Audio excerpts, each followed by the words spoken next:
जय श्री राधे। आज हम जानेंगे पुनर्जन्म की प्रक्रिया क्या है और मृत्यु के बाद आत्मा कहाँ जाती है। हे श्रोताओं, यह जगत जन्म और मृत्यु के चक्र से बंधा है। जब किसी प्राणी की मृत्यु होती है तब उसका यह स्थूल शरीर पंच तत्व में विलीन हो जाता है, परंतु आत्मा अमर है, अविनाशी है और कभी नष्ट नहीं होती। मृत्यु के पश्चात आत्मा अपने सूक्ष्म शरीर के साथ परलोक की यात्रा करती है। वहाँ वह अपने कर्म के अनुसार अनुभव करती है।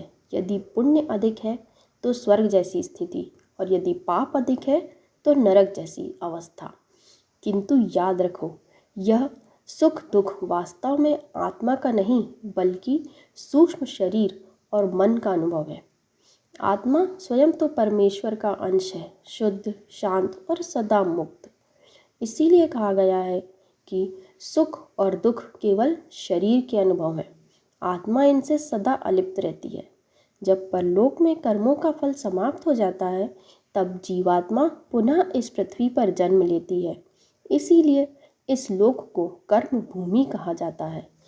केवल यही कर्म करने का अवसर है।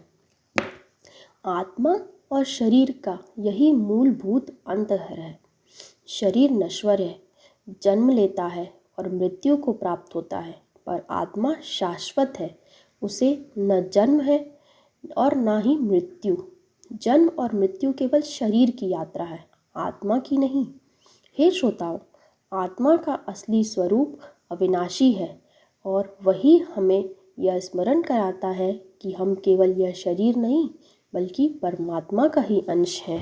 Please like, share and subscribe my channel and press the bell icon.